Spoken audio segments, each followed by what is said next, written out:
Hello विद्यार्थियों, स्वागत करता हूं आप सभी का अपने YouTube चैनल मैथ्स एजुकेशन में। मैं आपका अपना नमी सर और हम तैयारी कर रहे हैं 6 मार्च को होने वाले अलजेब्रा का जो पेपर है बोर्ड 2026 का।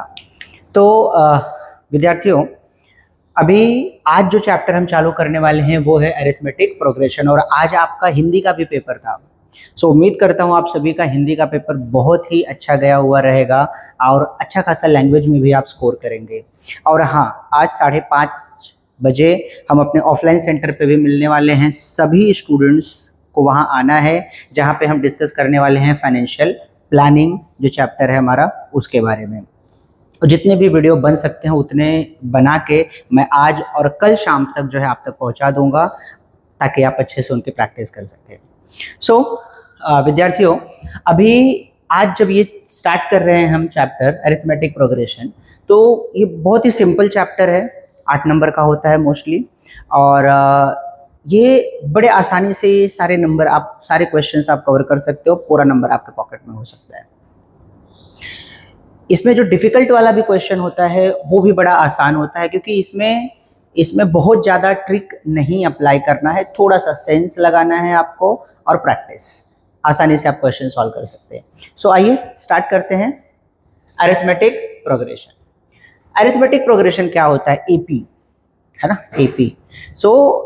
ये बेसिकली सीक्वेंस मतलब जैसे कि अगर मैं आपसे सीक्वेंस के बारे में बात करूं, यहाँ पे 2 3 4 एक भी लिख लेता हूँ, है ना, 1 2 3 4 एक नेचुरल नंबर है ना, नेचुरल नंबर आगे आगे तक मैं जाते जाता हूँ। तो आप देखोगे 1 के बाद 2 आ रहा है, 2 के बाद 3 आ रहा है, 3 के बाद 4 आ रहा है ना। अगर मैं इनको टर्म्स में नाम दे दूं तो ये देखो, ये हो जाएगा फर्स्ट टर्म T1, ये हो जाएगा T2 सेकेंड टर्म, ये हो जाएगा T3 थर्ड टर्म, ये हो जाएगा T4 एंड सो ऑन। ऐसे टर्म्स हम बता सकते हैं इनको। तो जब इस तरह के नंबर्स हमें दिखे या फिर 2 4 6 8 एंड सो ऑन नंबर्स मुझे दिख जाए, तब आप देखेंगे कि 2 कॉन्सेक्यूटिव टर्म्स है ना, ये T1 है T2 है, इन दोनों के बीच में डिफरेंस कितना आ रहा है आप यहाँ पे देखोगे। तो डिफरेंस क्या है? हमेशा डिफरेंस फाइंड आउट करने के लिए आप क्या करो, बड़ा वाला नंबर माइनस छोटा वाला नंबर, है ना, आपके लैंग्वेज में बता रहा हूँ, which is T2 minus T1, ऐसा हम कर सकते हैं। तो ये कितना डिफरेंस है? 2 माइनस 1 1, 3 माइनस 2 1, 4 माइनस 3 1। तो आप देखेंगे ये जो डिफरेंस है, ये डिफरेंस ना सब में कॉमन आएगा, कांस्टेंट डिफरेंस होना चाहिए। यहाँ हम देखते हैं तो 4 माइनस 2 करेंगे तो क्या आएगा 2, 6 माइनस 4 करेंगे तो 2, 8 माइनस 6 करेंगे तो 2। सबका जो डिफरेंस आ रहा है वो क्या है? कॉमन डिफरेंस आ रहा है। अच्छा, अगर ऐसे नंबर्स मुझे दिए हुए हैं, है ना, वो अगर सीक्वेंस में हैं और उन लोगों का जो कॉमन डिफरेंस है वो कांस्टेंट आ रहा है, तो जो भी नंबर दिया रहेगा, जो भी सीक्वेंस दिया रहेगा, उसे हम बोलेंगे कि ये एपी में है, ये अरिथमेटिक प्रोग्रेशन है। हाँ, यही डेफिनेशन भी बोलता है कि sequence in which the difference between any 2 consecutive terms, है ना, उसे हम क्या बोलते हैं? कांस्टेंट बोलते हैं, उसे हम कांस्टेंट बोलते हैं। अगर ये ऐसा है तो हम बोल सकते हैं कि ये एपी है। और ये जो फिक्स्ड कांस्टेंट नंबर, जो फिक्स्ड नंबर आता है डिफरेंस के बाद, इसे हम बोलते हैं कॉमन डिफरेंस। इसे हम क्या बोलते हैं? कॉमन डिफरेंस, जिसको हम डी से डिनोट करते हैं ना, बहुत ही इंपॉर्टेंट चीज है, डी से डिनोट करते हैं। अब कुछ नंबर्स ऐसे होते हैं, है ना, जैसे हम इनफाइनाइट और फाइनाइट नंबर्स की बात करें तो जैसे natural number, even natural number, odd natural number, ये कभी खत्म ना होने वाले नंबर्स है, तो हम इनको क्या बोलते हैं? Infinite numbers. लेकिन अगर मैं बोलूं कि even natural number less than 100, है ना, 3 डिजिट नंबर, 2 डिजिट नंबर, या नेचुरल नंबर लेस देन 10, इस तरह के अगर नंबर्स की हम बात करें तो हम उन्हें काउंट कर सकते हैं, खत्म होने वाले नंबर हैं, इन्हें फाइनाइट बोलते हैं। तो ठीक उसी तरह से finite AP and infinite AP, यहाँ पे फाइनाइट एपी और इनफाइनाइट एपी है, मतलब ऐसे सीक्वेंस, है ना, जैसे 3 डिजिट नंबर के हैं डिविजिबल बाय 5, तो ये लिमिटेड है, ये 100 से लेके ट्रिपल 995 तक जा सकते हैं, 995 तक जा सकते हैं, उसके बाद तो 4 डिजिट का नंबर हो गया, मतलब ये फाइनाइट है। लेकिन अगर मैं बोलूं कि सीक्वेंस इवन नंबर में ले रहा हूं 246, इवन नेचुरल नंबर, तो नेचुरल नंबर क्या ये खत्म होने वाली चीज है क्या? नहीं, इनफाइनाइट है। तो इस टाइप के नंबर्स को हम इनफाइनाइट एपी बोलते हैं। इन केस अगर सेग्रीगेशन के लिए आया तो आप कर सकते हैं, इसलिए मैंने यहाँ पे लिख लिया।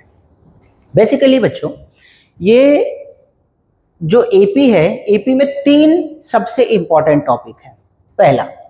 पहला जो टॉपिक आता है कि हमें यहाँ पे वेरीफाई करना होता है कि जो सीक्वेंस हमें दिया है वो पता करो कि एपी में है ना। तो एपी में पता करने का तरीका मैंने बता दिया कि आप T2 माइनस T1, बड़ा वाला माइनस छोटा वाला नंबर आप करिए, और जितने भी नंबर दिए गए रहेंगे वो सारे के सारे नंबर आप कर लीजिए।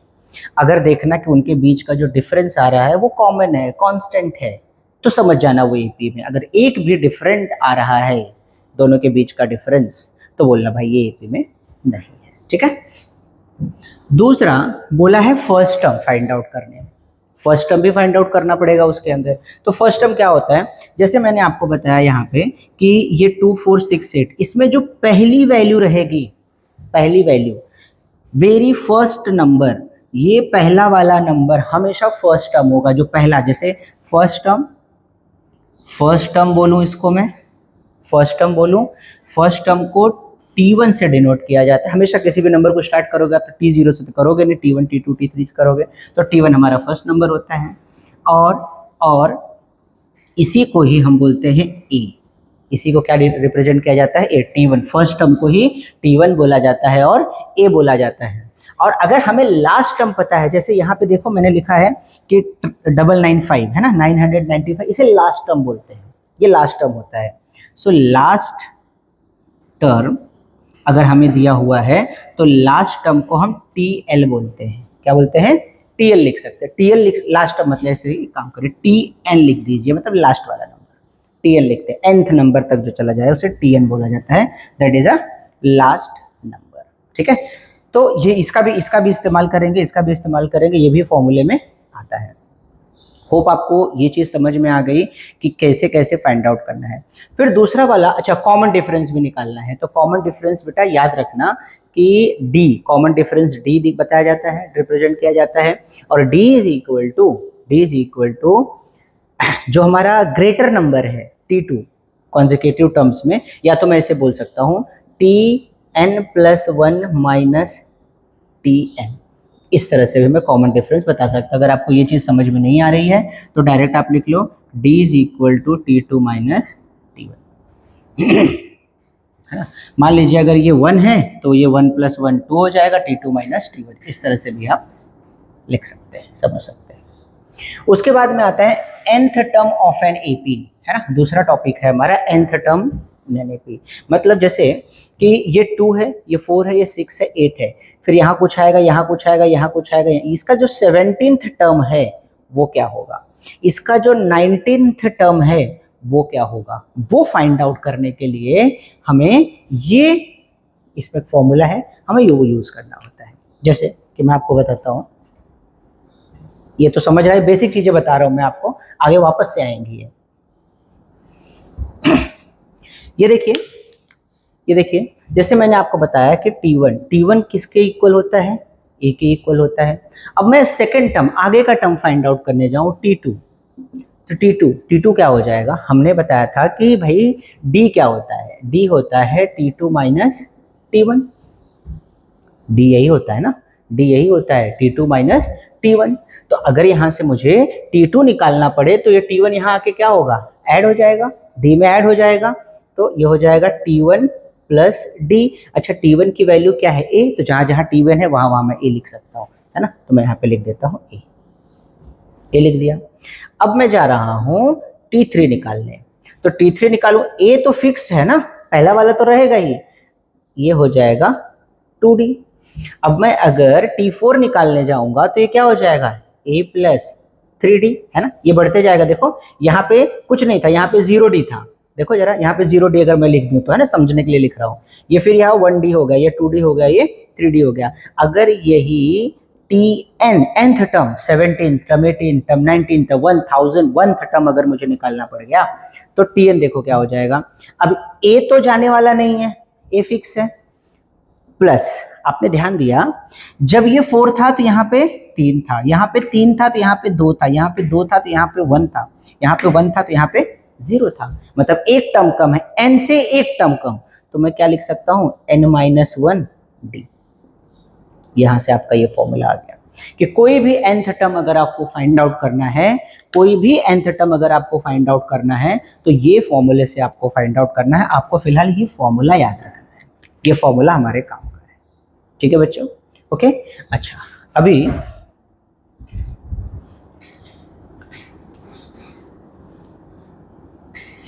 तीसरा टर्म जो है ना, तीसरा टॉपिक जो है हमारा nth term of an AP, sum of n term, अच्छा हो गया, sum of first n terms of AP, ये वाला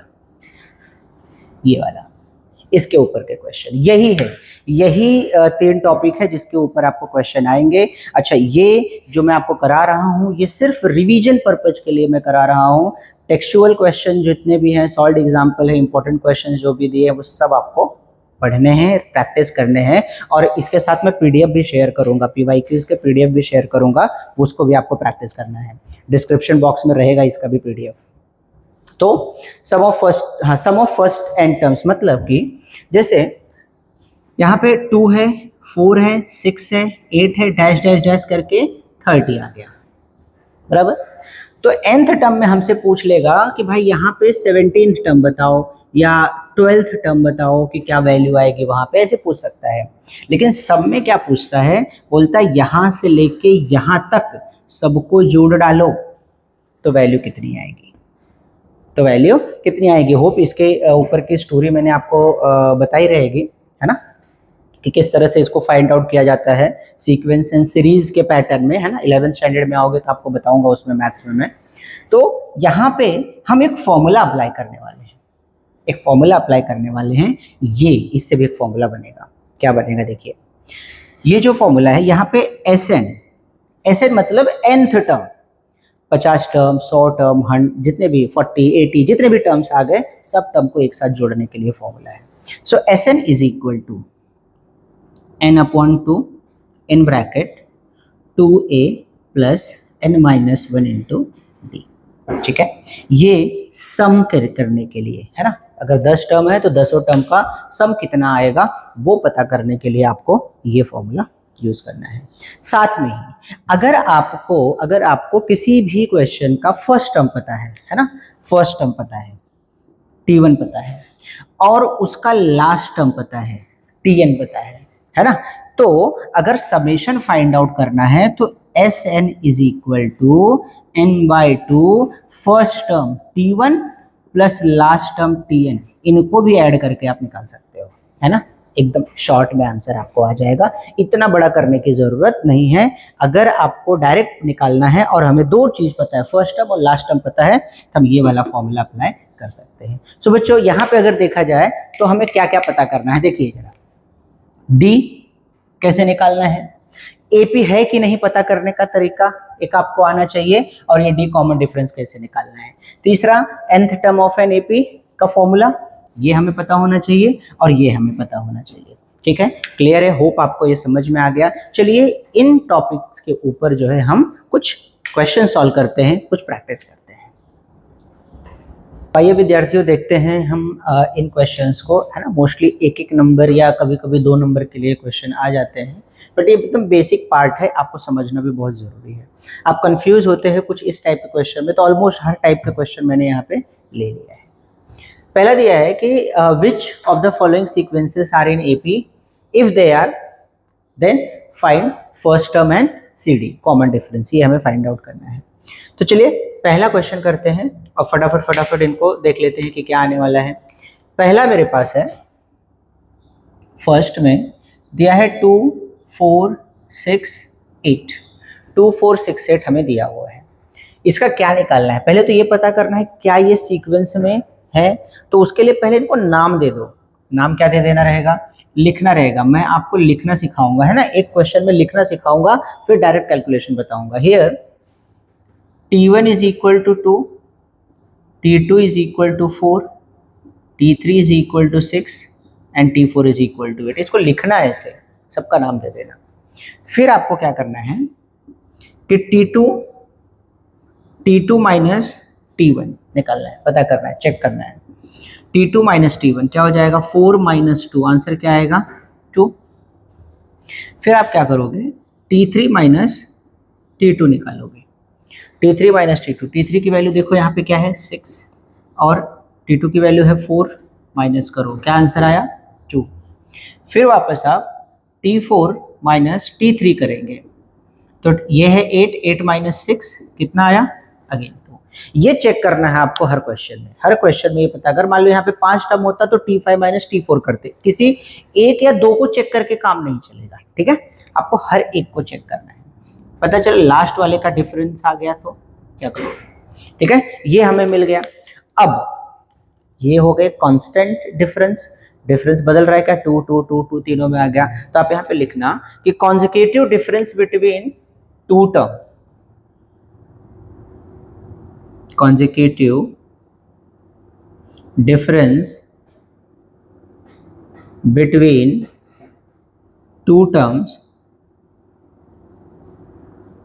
are constant। देखो जरा, कांस्टेंट है, बदल रहा है क्या, बदल रहा है क्या, नहीं बिल्कुल। अगर मान लो किसी का 3 आ जाता, किसी का 6 आ जाता तो लिख देता, यहाँ लिख देना था कि नॉट अ कांस्टेंट, तो एपी में नहीं है। अगर कांस्टेंट है तो एपी में है, नहीं है तो नहीं है ना। Consecutive difference between two terms are constant, hence और देयरफॉर गिवन सीक्वेंस, वो दिख रहा है आपको, given sequences are in AP, ये हो गया। अब अगर इसका कॉमन डिफरेंस भी बताना है ना, इसका अगर हमें कॉमन डिफरेंस भी बताना है तो इसका जो कॉमन डिफरेंस होगा बच्चा, ये जो आ रहा है ना, d इज इक्वल टू क्या हो जाएगा 2। और फर्स्ट टर्म बताना है तो किसी का भी फर्स्ट टर्म जो होता है a, वो क्या होता है पहला term T1 is nothing but a, तो वो भी क्या हो गया 2। तो कॉमन डिफरेंस भी a2 हो गया और फर्स्ट टर्म भी 2 हो गया। तो इस तरह से आपको लिखना है। अच्छा, ये सारी चीजें नहीं पूछेगा आपसे, सिर्फ पूछेगा एपी में। अगर एपी में पूछेगा तो सिर्फ यहां तक लिखना है। अगर कॉमन डिफरेंस पूछा तो ये ऐड कर देना, फर्स्ट टर्म पूछा तो ये ऐड कर देना, ठीक है। 2 नंबर के लिए अगर कोई भी चीज पूछा 2 नंबर, अदरवाइज 1 नंबर के लिए क्वेश्चन आता है। नेक्स्ट चलते हैं, नेक्स्ट है 2, 5/2, 3, 7/3। ये चेक करना है भाई, ये चेक करना है। तो चेक करने का तरीका वही, लिखने का तरीका बता चुका हूं। अब चलिए फटाफट हम शॉर्ट में करते हैं। ये हो गया हमारा T1, ये हो गया हमारा T2, ये हो गया T3, ये हो गया T4, समझ में आ रहा है ना, सबका नाम दे दिया मैंने। अब मुझे निकालना है T2 माइनस T1। तो T2 की वैल्यू देखो जरा, 5/2 माइनस, घबराना नहीं है, जैसे जैसे हमारा प्रोसीजर है, रूल है, वैसे वैसे आप लिखते जाइए। सॉल्व कर लीजिए। ये रहा 5, ये माइनस है, माइनस आ जाएगा, 2 2 जा 4/2, तो कितना है 5 माइनस 4 1, 1/2 आ गया, बढ़िया, एक मिल गया। दूसरा हम लेंगे T3, है ना, इसके साथ T3 माइनस T2। T3 की वैल्यू 3 है, 3 माइनस 5/2 आ जाएगा। सॉल्व कर लेते हैं, 3 2 जा 6, 6 माइनस 5, 5/2, देख लीजिए क्या आ गया, 6 माइनस 5/2 क्या आ गया, ये 1/2 आ गया। फिर से बढ़िया, 2 का कॉमन आ गया, तो 2 का कॉमन आ गया तो एपी में ही रहेगा, नहीं जरूरी नहीं है, तीसरा भी फाइंड आउट करना है, बिना उसके आगे नहीं बढ़ना। फिर T4 माइनस T3 कर लेते हैं। तो T4 माइनस T3 किया तो क्या मिल रहा है हमको, 7/3, है ना। T4 क्या है 7/3 माइनस ये है 3। तो आगे बढ़ लेते हैं, देख लेते हैं कि 7 माइनस सीक्वेंस नहीं बदलना, 7 माइनस 3 3 जा 9, यहाँ पे माइनस 9/3, डिनोमिनेटर में देखो 3 है बराबर 3, तो ये कितना हो जाएगा -2/3। जरा देख लो ये दोनों इक्वल आए, लेकिन ये इक्वल आया क्या, नहीं आया, तो 2 के बेस पे, 3 के बेस पे नहीं, जितने नंबर्स दिए हैं सबको चेक करना।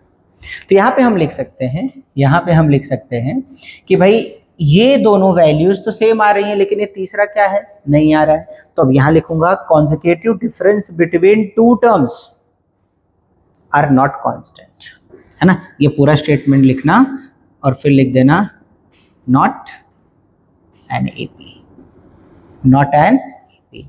अच्छा, अगर ये एपी में नहीं है तो डिफरेंस तो मुझे नहीं मिलेगा, कॉमन डिफरेंस नहीं मिलेगा, क्योंकि कॉमन डिफरेंस सबका सेम होना चाहिए जैसे इसमें था। लेकिन अगर फर्स्ट टर्म पूछा है तो फर्स्ट टर्म आपका हमेशा ये वाला होगा, फर्स्ट टर्म हमेशा ये वाला होगा। होप क्लियर हो गया आपको, है ना, ये दो चीजें क्लियर हो गई। अब बात करते हैं तीसरे क्वेश्चन की। तो तीसरे क्वेश्चन में भी आप इसको T1, T2, T3, T4 नाम दे दिया आपने।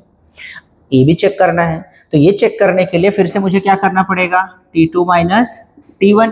तो T2 माइनस T1 देखिए क्या हो जाएगा, T2 है -6, यही गड़बड़ होता है बच्चों को, -6 के बाद माइनस आने ही वाला है कंपलसरी, और -10 भी दिया है, तो इसको ब्रैकेट में लिखना है ना। डबल माइनस आने वाला, माइनस जो भी वैल्यू में है उसको ब्रैकेट में लिखना, आपके कैलकुलेशन के लिए आसान हो जाएगा, अदरवाइज बहुत मुश्किल होगा। तो आंसर देख लेते क्या हो जाएगा, ये हो जाएगा -6, ये हो जाएगा +10, आंसर आ गया 4। ठीक है, इन दोनों का डिफरेंस 4 आ गया, है ना, इन दोनों का डिफरेंस में 4 आ गया। इन दोनों का डिफरेंस को भी जरा देख लेते हैं, देखो जरा ध्यान देना, -6 माइनस ऑफ -2, यहाँ भी 4 आ जाएगा, याद आ रहा है। अच्छा, फिर इनका देख लेते हैं, इनका अगर मैं देख लूंगा तो 2 माइनस ऑफ -2, ये भी 4 आ जाएगा, मतलब ये भी 4, ये भी 4 और ये भी 4, तो ये वाला किस में आ जाएगा, एपी में है। क्लियर है, इसको हम लिख देंगे कि एपी में है। थर्ड वाला भी हो गया, आपको प्रैक्टिस करना, इसको प्रैक्टिस करना, प्रैक्टिस किए बिना नहीं, इसका कमेंट करना, है ना, कमेंट में आना चाहिए क्या वैल्यू आई, कॉमन डिफरेंस है क्या, डिफरेंस का, और फर्स्ट टर्म आपको पता है -10 हो जाएगा। क्लियर एकदम, ठीक है। ये दोनों क्वेश्चन देख लेते हैं, ये दोनों क्वेश्चन देखते हैं। ये क्वेश्चन 0.3, 0.3, 0.33, 0.333, ये हो गया, है ना, 0.3, 0.33, 0.333, तो अभी 3 ही टर्म दिया तो जरूरत नहीं है, ये हो गया T1, ये हो गया T2, ये हो गया T3। चेक कर लेते हैं भाई, इक्वल है क्या, कांस्टेंट है क्या इन टर्म्स, कॉन्सेक्यूटिव टर्म्स इसके। तो T2 माइनस T1, मैं अब डायरेक्ट लिख रहा हूं, है ना, पूरा लिखने का सीक्वेंस आप कर लोगे। T2 माइनस T1, तो T2 माइनस T1 क्या है, 0.33 माइनस 0.3, है ना। अगर आपको डायरेक्ट नहीं आ रहा है माइनस करना तो साइड में रफ में कर लो, कहीं कहीं पे भी रफ कर लो आप, है ना, जो लास्ट पेज होता है आपका पेपर का, लिख लीजिए इधर 0.33। अब ये जो पॉइंट है ना, इस पॉइंट के नीचे आना चाहिए, याद रखना, पॉइंट के नीचे आना चाहिए। उससे पहले क्या है 0 और उसके बाद क्या है 3, तो यहाँ खाली जगह पे क्या बचा, 0 लिख देना। अब माइनस कर दो, ये आया 3 माइनस 3 क्या हो जाएगा 0, और ये 0.03, आंसर आया 0.03। बढ़िया। अब निकालना है T3 माइनस T2, तो T3 क्या है देखो, 0.333 माइनस 0.33, माइनस करने वाला ही प्रॉब्लम आता है खाली। तो माइनस करने वाला प्रॉब्लम अगर आया तो शॉर्ट आउट है ना भाई, बताया मैंने ऐसा। तो पहले ऊपर वाला लिख लो, बड़ा नंबर क्या है 0.333 लिख लिया। अब डेसिमल लगा दो, डेसिमल के नीचे आगे 0 है, उसके बाद कितना 3 है, 2 है, लगा दो। उसके बाद जितना 10 जगह अगर बच रहा है तो 10 जगह 0 लगा दो, माइनस कर दो। अब ये आ गया यहाँ पे 3, यहाँ आया 0, यहाँ आया 0, यहाँ आया डेसिमल, ये हो गया, ये आ गया 0.003। क्या ये दोनों सेम है क्या, क्या दोनों सेम है, नहीं है। तो consecutive difference between two terms are not constant, तो ये एपी नहीं है, ये सीक्वेंस जो दिया हुआ है ये सीक्वेंस एपी में नहीं है। ठीक है, समझा ये। आइए ये वाला देख लेते हैं, है ना, ये कि 3 प्लस √2, 3 प्लस √2, फिर क्या है 3 प्लस 2√2, 3 प्लस 2√2, फिर है 3 प्लस 3√2, 3√2। 4 नंबर है हमारे पास, 4 नंबर है, मतलब ये हो गया T1, ये T2, ये T3, ये T4। होप समझ में आ रहा है, थोड़ा स्पीड बढ़ा दिया मैंने, समझ में आ रहा होगा। पहले इन दोनों को माइनस करके देख लो, 3 प्लस रूट टू माइनस 3 है ना, T2 माइनस T1। तो चलो जब हम माइनस करेंगे बच्चा, तो ये देखो ये प्लस माइनस और ये प्लस कैंसिल होकर क्या आएगा, रूट टू। समझा? इसमें कंफ्यूजन होता है और ऐसे क्वेश्चन आते हैं एग्जाम में। फिर अब इन दोनों के बीच में माइनस करेंगे तो क्या हो जाएगा, 3 plus two root two minus 3 plus root two. हमेशा जब हम माइनस करेंगे तो बाद वाले में अगर प्लस या माइनस है, दो टर्म है, तो उनको ब्रैकेट में लिख लेना, क्योंकि साइन बदलता है। और आप पहले दिमाग में रहता है लेकिन बाद में भूल जाते हो साइन बदलना, तो गड़बड़ हो जाता है।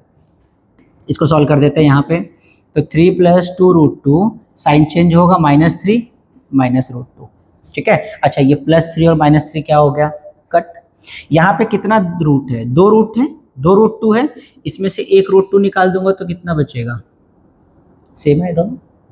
अभी भी कहानी खत्म नहीं हुई है, अभी टी चेक करना है, लास्ट में ट्रेजेडी हो जाती है बच्चा, लास्ट में सबको चेक करना है। इसको भी ले लेते हैं, चलो T4 पहले लिख लूँ, 3 plus 3 root two minus, bracket में लूंगा इसको, 3 प्लस 2 रूट टू। आपको कैसे लिखना है, बराबर लिखना है, here T1 is equal to T2 is equal to then T2 minus T1, ऐसे लिखना जो पहले वाले क्वेश्चन में करा के दिया था मैंने। फिर आ जाते हैं, इनको भी सॉल्व कर लेते हैं। 3 प्लस 3 रूट टू माइनस 3, ये minus plus minus 2 root two आ गया। अगेन देखो ये 3 कैंसिल हो गया। अब 3 रूट टू में से अगर 2 रूट टू चला गया तो क्या बचेगा, root two. So consecutive terms are, difference between the consecutive terms are constant, same. तो ये भी एपी में है। और इनका कॉमन डिफरेंस क्या है, ये दो कॉमन डिफरेंस है, दो क्या है, रूट टू इनका कॉमन डिफरेंस है। और फर्स्ट टर्म तो सबका मैंने बोला था, जो पहला होगा वही फर्स्ट टर्म होगा। होप आपको ये समझ में आया, देख लीजिए, लिख लीजिए। आइए अब बात करते हैं, ये क्वेश्चन भी 1 नंबर के लिए पूछ लिया जाता है। Find the next 4 terms, 2 number में भी आता है, 1 नंबर में भी आता है, जैसे भी आ जाए। कि आगे हमें एपी के 4 टर्म फाइंड आउट करने रहेंगे, 3 टर्म फाइंड आउट करने रहेंगे, 2 टर्म रहेंगे, कुछ भी पूछ सकता है। अगर हमें ए और डी दिया हो तो, है ना, एक क्वेश्चन पहले समझा देता हूं आपको, देख लीजिए कि हियर फर्स्ट क्वेश्चन है ना, first question here a is equal to 10 and d is equal to 5, है ना। लिखने का तरीका है ये सब, थोड़ा प्रेजेंटेशन पे भी आपको फोकस करना है। So a is equal to 10 and d is equal to 5, ये मेरे पास आ गया है। अब बोला है बाकी के टर्म्स निकालो। तो हमें एक चीज मालूम है, क्या, कि T1 क्या होता है, T1 is equal to a, formula बताया था, T1 is equal to a, और a की वैल्यू कितनी है भाई, 10। देखो a 10 दिया है, d 5 दिया है, करेक्ट, ठीक है। अब दूसरा, अब T2 निकालेंगे तो T2 क्या हो जाएगा, T2 is equal to a plus D. पता है आपको फॉर्मूला बताया था इससे पहले, जब मैं एन टर्म के बारे में बता रहा था, तो ये वही है, a प्लस 2d, यहाँ 2 है तो यहाँ पे 1 रहेगा, तो a कितना है 10, d कितना है 5, तो कितना हो गया 15 आ गया। T3 निकालने जाऊंगा तो T3 क्या हो जाएगा, a प्लस 2d, तो a की वैल्यू तो फिक्स्ड है भाई, फर्स्ट टर्म है। अब प्लस 2 इंटू डी, डी कितना है 5, तो ये कितना हो गया 10 प्लस 5 2 10, कितना हो गया 20। T4 निकालने जाएंगे तो क्या हो जाएगा, जरा बताओ, एकदम आसान तरीका बता रहा हूं, यही रूल फॉलो करना। T4 क्या हो जाएगा a, तो यहाँ पे 3d आ जाएगा, 3d आ जाएगा, 3d a कितना है 10 फिक्स है, प्लस 3 इंटू 5, सो ये 10 प्लस 15 कितना आ गया 25। तो अब ये हो गया T1 T2 T3 T4, 4 term हमने निकाल दिया, हमसे 4 पूछा है ना, 4 टर्म्स पूछा है, 4 टर्म्स पूछा है। द 4 टर्म्स या the sequence in AP, the next 4 terms और सीक्वेंस इन द AP करके आप लिख देना, T1 की वैल्यू, T2 की वैल्यू, T3 की वैल्यू एंड T4 की वैल्यू। समझ में आया, होप आपको समझ में आ गया ये। इसके बाद है ना, अब ये आप कर लोगे, ये आप कर लेना, A और D आपको दिया है, तो T1 तो आपको मिल गया, यहीं पे बता दे रहा हूं मैं, T1 आपको यहीं पे मिल गया कि T1 is equal to -7। T2 क्या हो जाएगा A प्लस डी, तो A क्या है, देखो जरा, यही तो A है, a plus d minus 7 plus d, d कितना है 1/2, 1/2 सिंपल कैलकुलेशन करना है ना, सिंपल कैलकुलेशन करना है। तो जरा देखो ये हो जाएगा माइनस 7 टू 14, 14 प्लस 1/2 कितना आ जाएगा -13/2, पॉइंट में लिख दो या तो एज इट इज भी रहने तो फर्क नहीं पड़ता। इसी तरह से आप जो है नेक्स्ट टर्म T3 भी फाइंड आउट कर सकते हो, T3 T4 जितने भी रहेगा 4 तक जो है टर्म आपको फाइंड आउट करना है। हम थर्ड क्वेश्चन देख लेते हैं। थर्ड क्वेश्चन क्या दिया है, a is equal to 1.25 minus में and d is equal to 3। So लिखना here a is equal to -1.25 and d is equal to 3। Formula लिख देना यहाँ पे, है ना, कि T1 is equal to a is equal to कितना -1.25, ये पहला मिल गया हमको, पहला मिल गया। T2 के लिए जब मैं जाऊंगा, है ना, ये आपको एक्टिविटी में भी आता है ना, डब्बे दे दिए रहते हैं, डब्बे में भरना रहता है, तो और मजा आ जाएगा आपको सॉल्व करने में। T2 इज इक्वल टू क्या हो जाएगा a प्लस डी, a की वैल्यू -1.25 प्लस d कितना है भाई 3, आ गए यहाँ पे। अब माइनस कर, यहाँ पे देखो माइनस हो जाएगा, माइनस करने का तरीका मैंने बताया आपको, है ना, देख लो जरा, माइनस करने का तरीका लिख लो 3। अब यहाँ पे डेसिमल आ गया है भाई, ये रहा 1.25 और 3 के पास तो है ही नहीं डेसिमल, बड़ा नंबर है लेकिन, तो यहाँ पे दे दो पॉइंट और ये लगा दो 2 0, उसके बाद के 2 0 लगा दो। ये सीक्वेंस लिखना आना चाहिए आपको, सब्ट्रैक्शन आपको आसानी से आ जाएगा। अब देखो उधारी वाला सिस्टम पता है आपको, है ना, बोरो करेगा, ये 10 हो जाएगा, 10 में से 5 गया 5, या तो ऐसे टर्म में तो मैंने आपको सिखाया हुआ है वैसे कि ऑल फ्रॉम 9 लास्ट फॉर 10, तो उसमें सब्ट्रैक्ट कर सकते हैं। तो ये हो गया 9 यहाँ पे आया 10 last from 10, all from 9 last from 10, है ना, ये वाला ट्रिक लगाना है। तो ये 10 में से 5 गया 5, यहाँ बचा 9, 9 में से 2 गया 7 गया, है ना। अब यहाँ आ जाओ, यहाँ पे देख लो, यहाँ कितना बचेगा 2, 2 में से 1 गया 1, पॉइंट आया। अब मुझे बताओ दोनों में से बड़ा कौन है, 3, 3 बड़ा है तो माइनस साइन आएगा क्या, नहीं आएगा, तो आंसर क्या हो जाएगा 1.75, 1.75। आपको डायरेक्ट भी दिख रहा है, लेकिन ये उनके लिए जिनको डिफिकल्टी फेस होती है डायरेक्ट लिखने में, उनके लिए। तो चलो T3 निकालते हैं। T3 क्या हो जाएगा a plus 2d, a plus 2d, बढ़िया। a तो बदलने वाला है क्या, नहीं, -1.25 रहेगा, प्लस 2 इंटू डी कितना है भाई 3 है, तो -1.25 प्लस 6, सेम ऐसे ही करोगे, सेम ऐसे ही सॉल्व करोगे। क्या लिखोगे यहाँ पे, लिखोगे 6.00 और यहाँ लिखोगे 1.25, है ना, माइनस कर दो इनको, तो यहाँ पे आ जाएगा 5, यहाँ पे आ जाएगा 7 और यहाँ बचेगा 5, बराबर, 5 में से 1 गया 4, 4.75, क्या आ गया ये T3 आ गया 4.75। अब निकालना है T4, ये आप निकालोगे और कमेंट करोगे कि आपको T4 क्या मिलता है। होप इस टाइप के क्वेश्चन आपके क्लियर हो गए कि एटलीस्ट 2 नंबर आपका फिक्स हो जाएगा, और यही स्ट्रेटजी, यही ट्रिक हमें आगे भी क्वेश्चन में यूज करना है, तो ये आपको आना बहुत जरूरी है, ठीक है, देख लीजिए।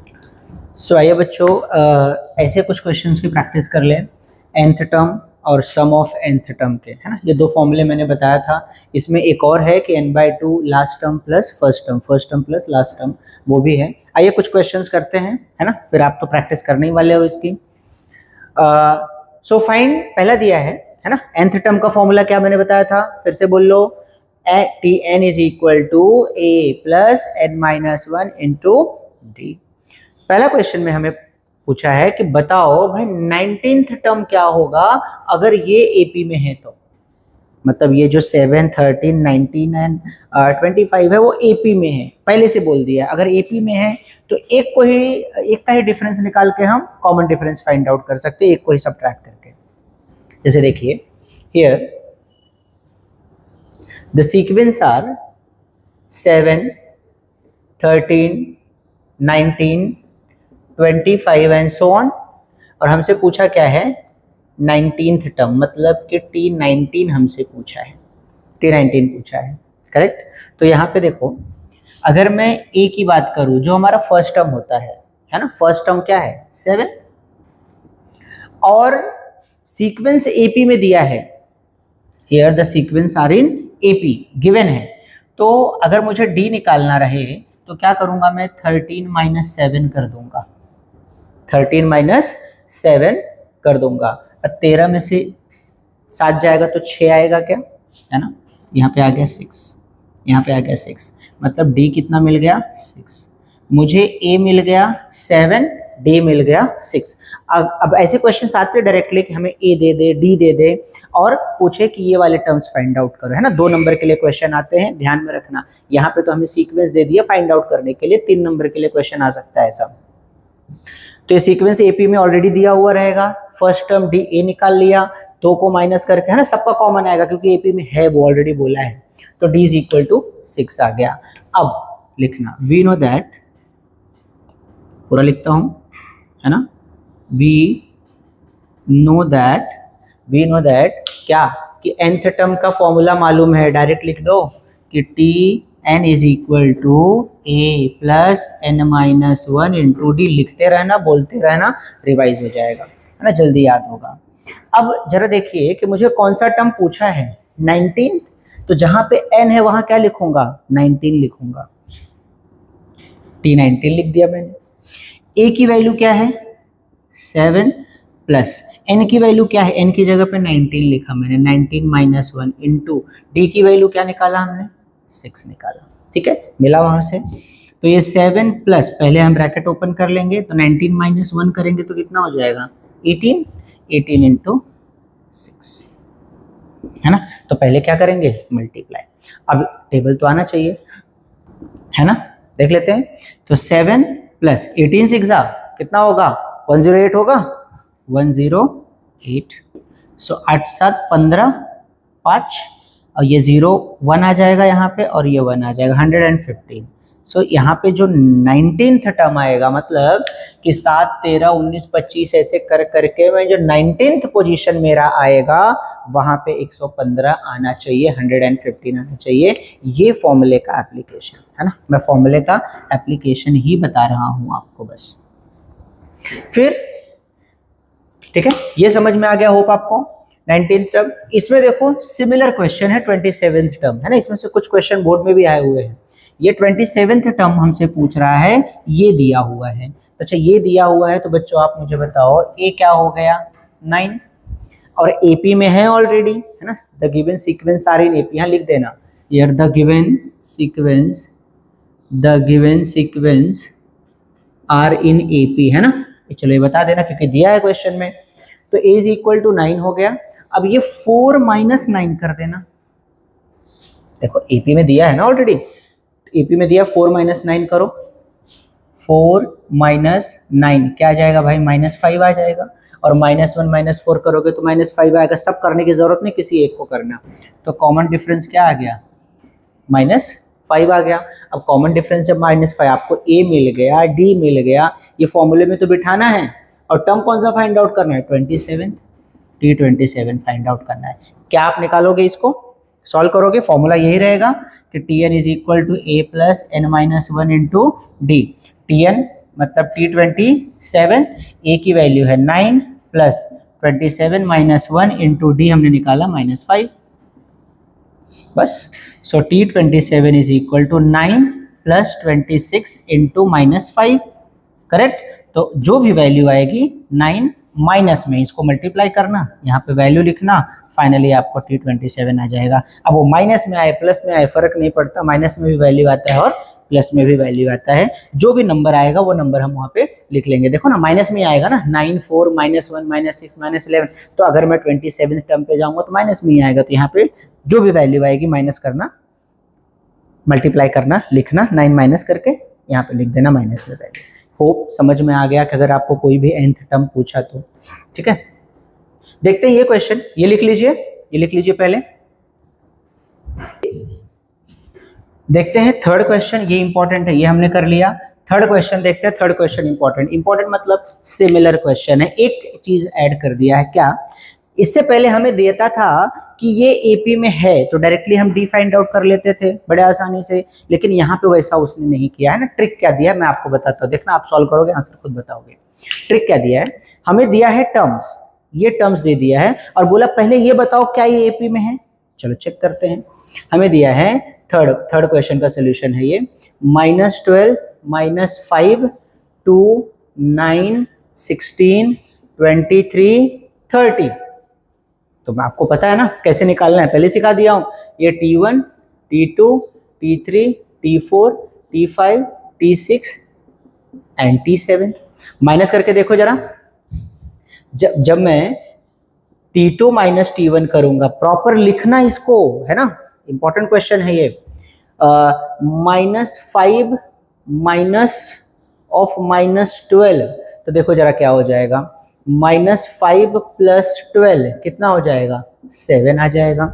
दूसरे में चेक करना, ये भी देखो 7 आ जाएगा। ये 16 माइनस 9 7, 23 माइनस 16 7 और 30 माइनस 23 7, मतलब कॉमन डिफरेंस इसका 7 आ जाएगा। तो फाइनली आप लिखोगे कि क्या, difference between two consecutive terms, difference between two consecutive terms are constant, hence the given sequence is an AP। जैसे पहले हमने सीखा हुआ था, जब AP में हो गया तो इसका जो फर्स्ट टर्म है A क्या हो जाएगा, -12, D क्या हो जाएगा, 7। अब अगर A और D हमें मिल गया तो कोई भी टर्म पूछो ना भाई, क्या फर्क पड़ता है, T20 ही तो निकालना है, खेलना थोड़ी है, T20 निकालना है खाली। तो ये आ गया T20 का फॉर्मूला, क्या लगा दूंगा डायरेक्ट, यही वाला, Tn is equal to A plus n-1 into D. तो T20 is equal to A minus 12 plus 20 minus 1 into D, क्या है भाई, 7। क्या आप इसको सॉल्व करके T20 का वैल्यू निकाल सकते हो, क्या बता सकते हो क्या T20 का वैल्यू, बिल्कुल बता सकते हो, कमेंट करना है इसका, ठीक है। वेट, सो आइए बच्चों कुछ सब वाले क्वेश्चंस देख लेते हैं। सम ऑफ nth टर्म बहुत ही इंपॉर्टेंट है, अच्छा है ये भी। जैसे पहला क्वेश्चन आप देखोगे, क्या दिया है, ए की वैल्यू दी है मुझे, a is equal to 6 and d is equal to 3, S27 है ना, बड़ा मक्खन क्वेश्चन है, सिर्फ फॉर्मूले में सब अप्लाई करना है और सिर्फ कैलकुलेशन आपका अच्छा होना चाहिए। एक्टिविटी का क्वेश्चन है, मैंने डायरेक्ट ऐसे ले लिया है। सो यहाँ लिख दो, here a is equal to 6, d is equal to 3, लिख दिया आपने। अब हमें पता है सम निकालना है, कितना निकालना है, S27 आया नहीं है बच्चों अभी तक, ये 25 तक आया है, S25 तक आया है, 27 आएगा। देखते हैं क्या वैल्यू आती है 27 की। तो हाँ, मैं सैमसंग की ही बात कर रहा हूँ। तो 27 निकालना है, हमें मालूम है, वी नो दैट, है ना, डायरेक्ट लिख दो मैं, वी नो दैट, फॉर्मूला लिखना मत भूलना, Sn is equal to n/2 in bracket 2a plus n-1 into D. Perfect, इतना आ गया क्या, ये बहुत ही सिंपल है, थोड़ा सा 2-4 बार लिखोगे आसानी से याद रहेगा। निकालना है S27 है, तो यहाँ लिख दो S27, है ना, S27 की प्राइस निकाल रहे हैं हम लोग, क्या हो सकता है प्रेडिक्ट कर रहे हैं। तो n की वैल्यू बताओ जरा, 27/2। अब कुछ बच्चे क्या करते हैं, 27 को पहले इतनी डिवाइड करते हैं, यहीं फंस जाते हैं। वेट करो थोड़ा, एपी में आपको जैसे मैंने ट्रिक बताया हुआ है, समझाया, वो ट्रिक को इस्तेमाल करो जरा, रुको वेट करो। 2 इंटू ए की वैल्यू है क्या मेरे पास, है 6, प्लस n तो पता है 27 माइनस 1 इंटू डी, ठीक। अब ये 27/d, ये कैलकुलेशन करने का पूरा तरीका बता दे रहा हूं मैं, कि 6 2 सा 12 प्लस ये कितना हो जाएगा 26 इंटू डी तो था ना मेरे पास, क्या था, 3 था, क्यों लिखा है ऐसा, 3 लिख दो यहाँ पे, 3 मल्टीप्लाई कर दिया यहाँ पे, पहले प्रोडक्ट होना चाहिए, है ना, पहले प्रोडक्ट होना चाहिए। तो 27/2 12 प्लस मल्टीप्लाई करो इसको, 6 3 सा 18, 8 कैरी 1 और 3 2 सा 6 और 1 7, 78 हो गया, ये बढ़िया। 78 बराबर है क्या, 18 8 3 दूनी 6 1 7 बराबर है, ठीक है। फिर आ जाओ 27/2 इंटू, है ना, ये तो प्रोडक्ट में ही है, दोनों को ऐड कर दो, ये आया 8 2 10 0 7 1 8 1 9, ये आ गया हमारा 90 आ गया, 90 आ गया। तो इसको कट कर सकते हैं हम लोग, ये कट करें तो यहाँ क्या आ गया 45 आ गया। Now S27 is equal to 27 into 45। अब ये तो मल्टीप्लाई करने वाला बात आ गया, कर देता हूँ, देख लो यहाँ पे कि 27 इंटू 45 क्या होता है भाई, देख लो, 5 कैरी 3 10 और ये 3 कितना हो जाएगा 13, 28, 8, 2, 4 दूनी 8, 2, 10 बराबर है क्या 5, 8, 3, 11 को 1, 1, 1, 2 और 1, 1, 1215। क्या बात कर रहे हो? S27 यार इतना सस्ता तो नहीं हो सकता, अरे यूरोस या डॉलर्स में होगा, ठीक है। तो 12 and 15 मतलब 1215 S27 का जो है वैल्यू आ गया। कि ये सम फाइंड आउट करना, अगर 27 तक टर्म, अगर मेरे पास a फर्स्ट टर्म 6 है और दोनों का कॉमन डिफरेंस 3 है, तो ऐसे 27 तक के जितने भी टर्म्स होंगे अगर मैं उनको सम करूंगा तो आंसर आएगा 1215। ठीक है, देख लो इसको और लास्ट में लिखना sum of the 27th term are 1215। देख लीजिए नेक्स्ट क्वेश्चन क्या है हमारा, find the sum of all even numbers between 1 to 350। सम की बात हो रही है ना, सम और nth टर्म की, तो कुछ सिलेक्टेड चुनिंदा क्वेश्चन मैंने लिए ताकि आपका रिवाइज हो जाए, ब्रशअप हो जाए, बचा हुआ तो चीज आपको करना है, प्रैक्टिस करना है।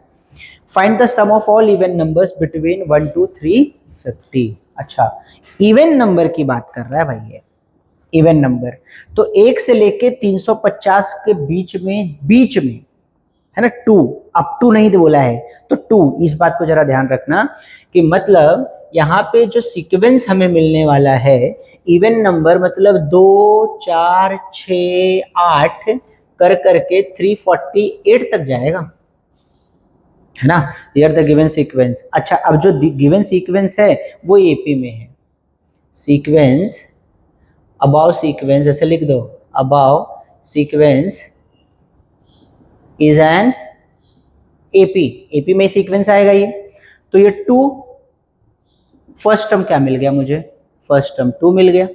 अब अगर सीक्वेंस में है वो तो माइनस करेंगे, डी क्या हो जाएगा 4 - 2, देखो डी भी हमें 2 मिल जाएगा, डी मिल गया 2, ए मिल गया 2।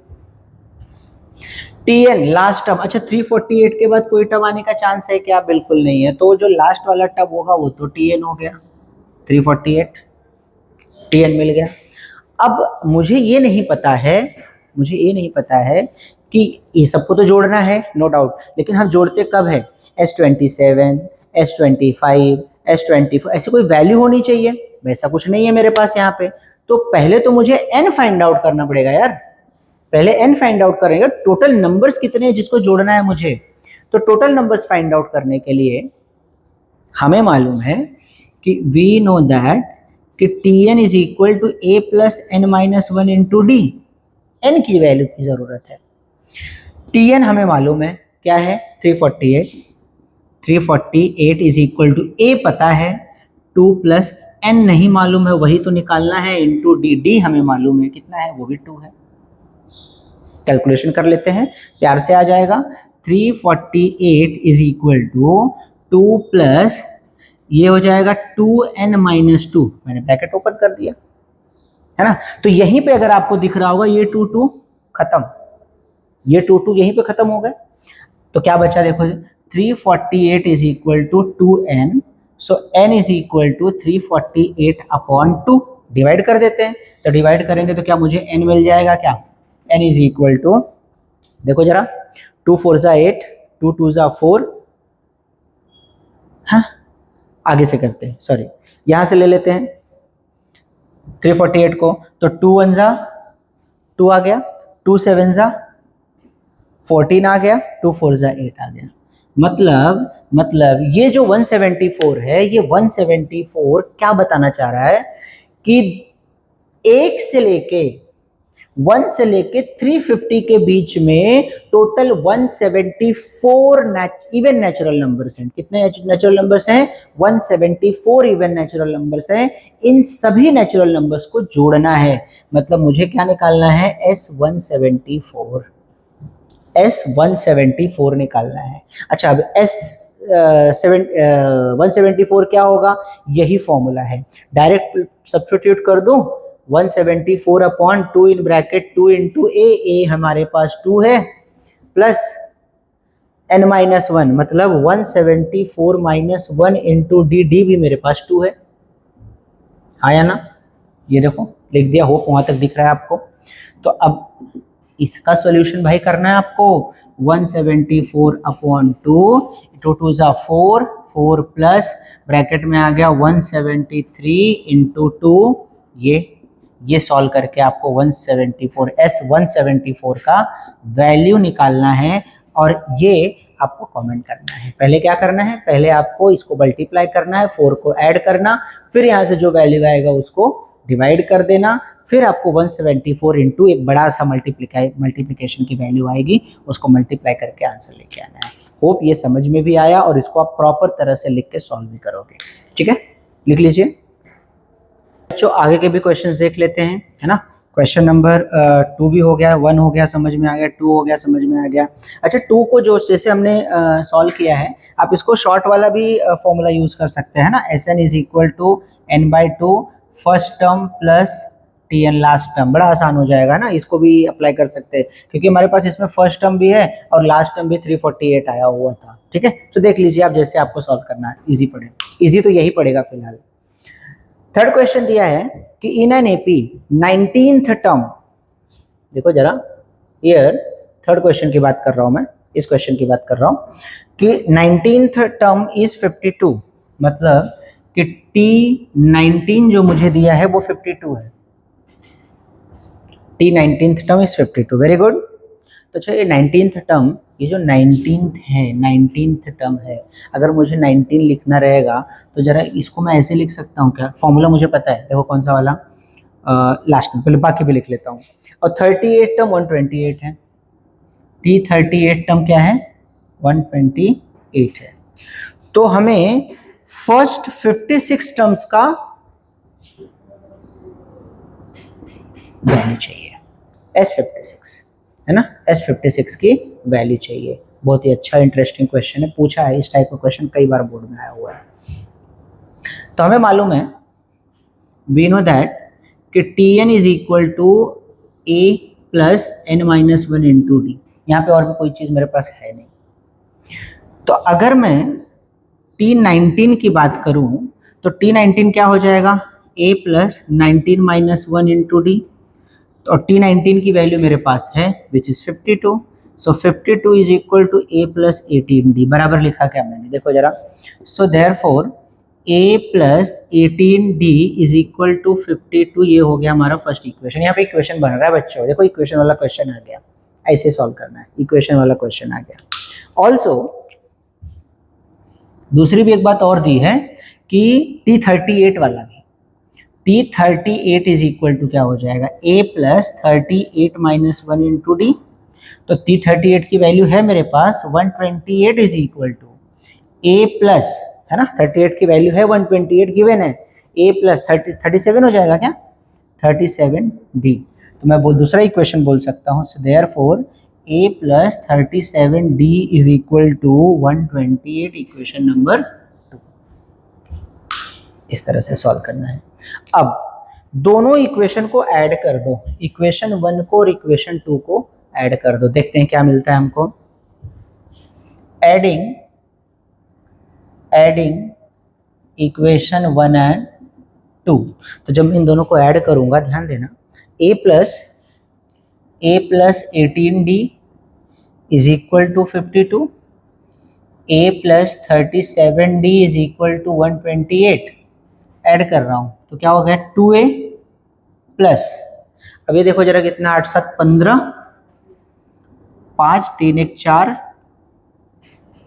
1 5, 55D इज इक्वल टू, ये क्या हो गया 0, 5 2 7 और 1 8 और ये 180 हो गया।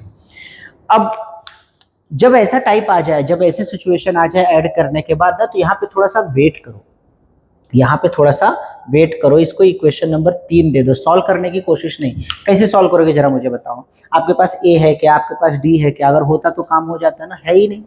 मुझे S56 फाइंड आउट करना है, तो S56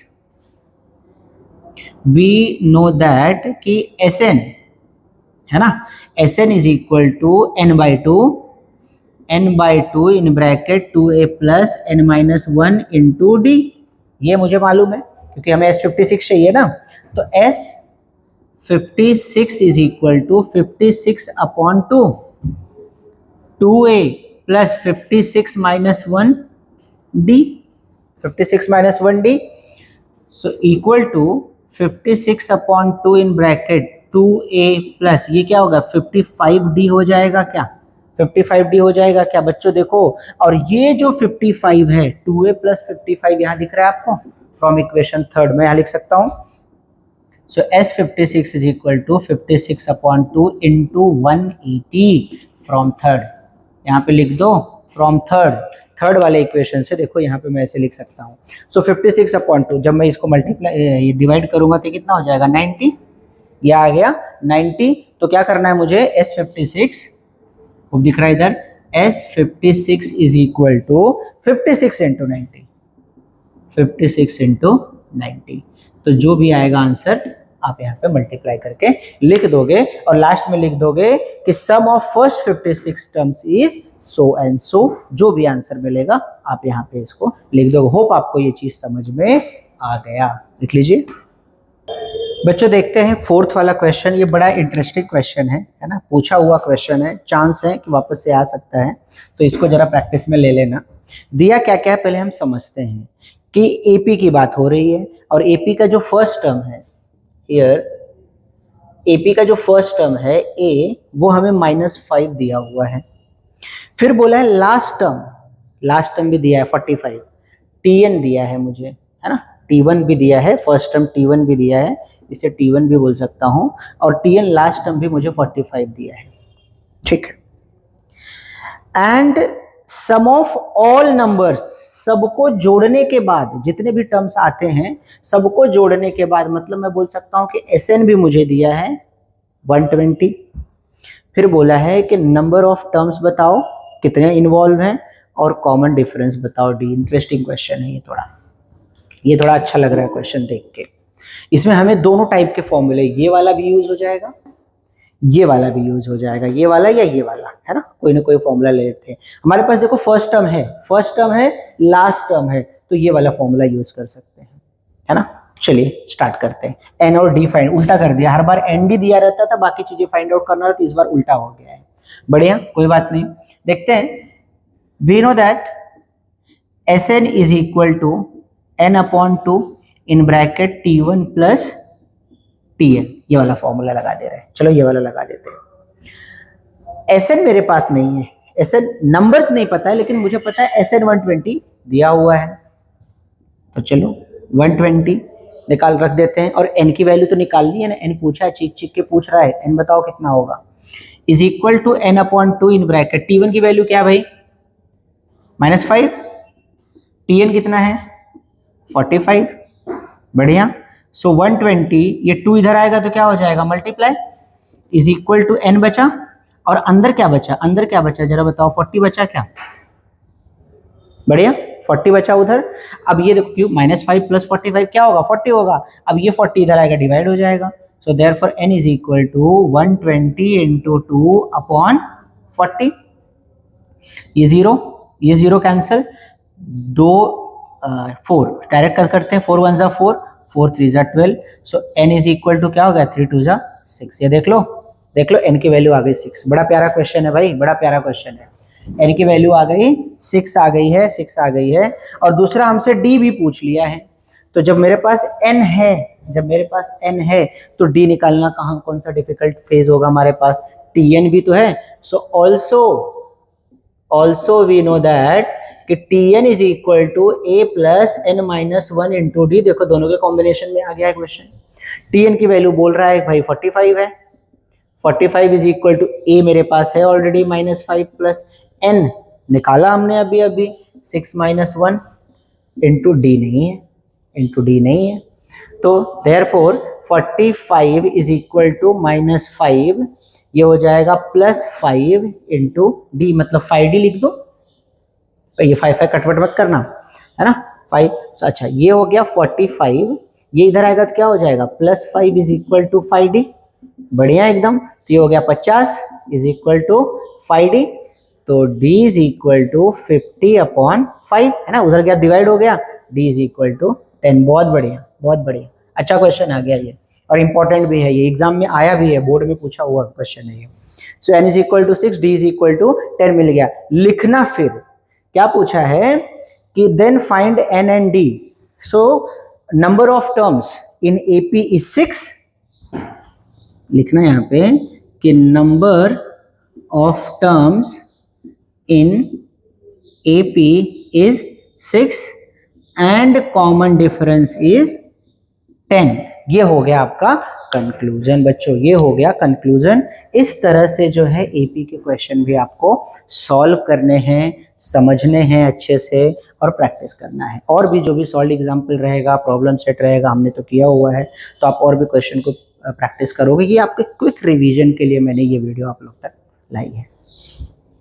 और एक बात मैं आपको बोलना चाहूँगा कि अगर आप YouTube एक्सेस कर रहे हो, मोबाइल एक्सेस कर रहे हो, तो बच्चों आपके मोबाइल में, आपके लैपटॉप में, है ना, YouTube ही होना चाहिए, है ना। मोबाइल में जनरली क्या होता है कि इंस्टाग्राम भी रहता है, व्हाट्सअप भी रहता है, फिर फ्रेंड्स के साथ हम 2 मिनट हम कुछ वीडियो देखे, फिर व्हाट्सअप स्टेटस रख दिए, व्हाट्सअप पे हम बात करने लगे, इंस्टाग्राम पे कुछ रील स्क्रॉल करने लगे और धीरे धीरे उसमें हमारा बहुत सारा टाइम वेस्ट हो जाता है। तो ये जो आपका स्कूल का फ्रेंडशिप है ना, मैं नहीं बोलता हूँ ये मत करो, ये करो, इम्पॉर्टेंट है, हर एज में हर चीज़ ज़रूरी होती है। लेकिन ऐसा नहीं है, जब आप नेक्स्ट ईयर आगे बढ़ जाओगे, कोई और स्ट्रीम ले लोगे, कहीं और चले जाओगे, तो ये फ्रेंडशिप अपने आप खत्म होती जाती है। तो अनश्योर फ्रेंडशिप के लिए क्यों हम अपना आज वाला करियर खराब करें। यहाँ पे ऐसा नहीं होता कोई किसी के लिए जी नहीं सकता, कोई किसी के बिना रह नहीं सकता, और तुम मेरे बिना रह नहीं सकते, तुम मेरे बिना जी नहीं सकते, ये बोलने का हक सिर्फ और सिर्फ पैसे को है, बाकी और किसी को नहीं। तो आप लोग पढ़ाई पे फोकस करो, YouTube एक्सेस कर रहे हो तो सिर्फ YouTube एक्सेस करो और इन सारे वीडियोस को देखिए और प्रैक्टिस करिए। बाकी जितने भी सोशल मीडिया प्लेटफॉर्म है सबसे हट जाइए, क्योंकि अभी तक आपके लैंग्वेज के पेपर हुए और अब आपका असली खेल चालू हो रहा है, मैथ्स, साइंस, सोशल स्टडीज, जहाँ पे आपके दिमाग का ज़्यादा इस्तेमाल है। होप आप सभी लोग समझ रहे हो और अच्छे से पढ़ाई करोगे। Thank you.